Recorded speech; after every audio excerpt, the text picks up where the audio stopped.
இப்போ நம்ம பண்ணைக்கு உள்ளே நுழைஞ்சதும் நம்மளோட முட்டைக்காடை கூண்டு இருக்குது. இதுதான் நம்மளோட பண்ணைக்கான மொத்த சிக்குகளும் காடை குஞ்சு ஒண்டை சிக்கும் கொடுக்குது.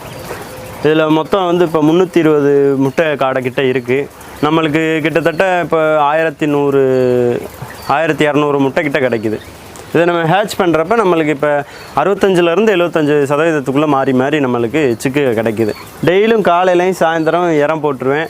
தண்ணி வந்து மேலே 10 லிட்டருக்கு இருக்குது. டெய்லியும் காலையிலையும் சாயந்தரம் தண்ணி வச்சுருவேன். அது சரியாக அது முட்டை வச்சுக்கிட்டே இருக்கும். முட்டை சைஸ் எதுவும் கம்மியாக வருதுன்னா என்ன பிரச்சனை ஏதுன்னு பார்ப்பேன். அதே மாதிரி தினமும் உள்ளே இருக்க காடையெல்லாம் ஆரோக்கியமாக இருக்கா, இதுக்காச்சும் வித்தியாசமாக ஏதாச்சும் ஆக்டிவிட்டி இருக்கா, அடி எதுவும் பட்டிருக்கா. ஏன்னா முட்டை காடையை பொறுத்தளவு மேலே அந்த கூண்டில் போய் ஆக்ரோஷமாக இருக்கும், முட்டிக்கிறோம்.